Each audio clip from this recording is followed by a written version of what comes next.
وای که څوک خپله لور په غیږ کې ونیسي او دته شهوت پیدا سي، په دې سره خو به د ده په نکاح کې کم تاوان او نقصان نه راځي. محترم وروره، ستا د همدغه پوښتنې په جواب کې به ووایو که چیرې داسې صورت حال را مابین څه سو لکه دا تا چې پوښتنه کړې ده او دا لور غټه وه بالغه وه، په دغه صورت کې په دې سړي باندې خپله ښځه د ابدالآباد دپاره حرامه سوه، بیا نه په نوي نکاح ورته حلالیږي نه په بله طریقه. والله اعلم بالصواب. وایي که یو خور په میاشتنۍ مریضۍ کې، نو آیا دا د الله تعالی جل جلاله عمن واله د دغو مبارکو نومانو ختم کولای شي چې یا علیمو یا حلیمو؟ محترم خور، ستاسو د همدغه پوښتنې په جواب کې به ووایي چې هو کولای شي، ځکه هغه ښځه چې په میاشتنۍ مریضي کې او یا د ولادت وروسته چې کومه مریضي ده، بیا د بیمه پیغه مریضي کې، نو دا ذکر کولای شي. د الله هر نوم یادول دې ته ذکر ویل کیږي، دې ته تسبیح ویل کیږي، دې ته تحمید ویل کیږي، دې ته تحلیل ویل کیږي، دې ته تکبیر ویل کیږي. نو دا ټول ویلای شي. همدارنګه درود شریف ویلای شي. البته په همدغو مریضیو کې زنانه چې ده هغه د قرآن عظیم شان له تلاوت کولو څخه منع ده. د قرآن عظیم شان تلاوت به نه کوي، نه به د قرآن عظیم شان د مخ څخه کوي او نه به په یاد کوي.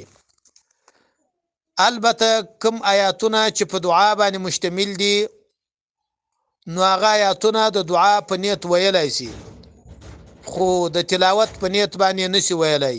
خلاصه دا چې حیضه و نفاسه ښځه په حالت د حیض و نفاس کې د خدای تعالی ذکر کولای شي، درود شریف ویلای شي. حتی فقهای کرام فرمایي کوم وخت چې د دې د لمانځه راغی دا خو لمونځ نشي کولی، نو اودس دې وکړي، ولو که د دې اودس خو بیرته سره خراب دی، خو بیا دې هم اودس وکړي او د لمانځه پر ځای باندې دې کښېني.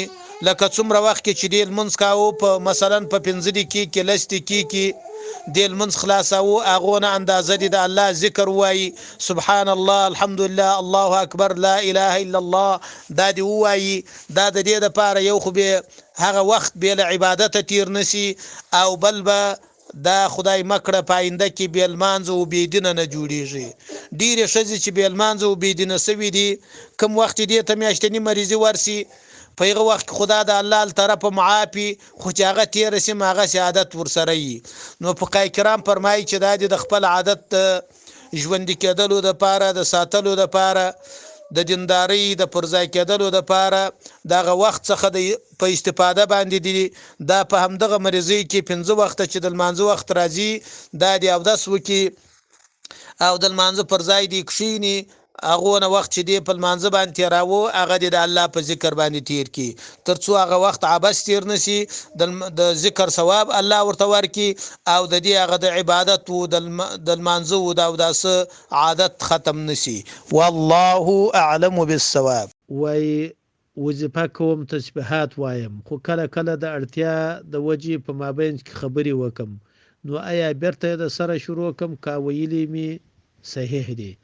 محترم خادم یار صاحب، ستاسو د همدغه پوښتنې په جواب کې به ووایو چې د سره شروع کېدل نه غواړي، ځکه د اړتیا د وجې خبرې کول د تسبیحاتو په مابینځ کې پروا نه لري. تسبیحات ویل نفلي کار دی، نفلو کې ډېره پابندي نه وي. دا لمونځ نه دی چې په خبرو کولو باندې فاسدېږي.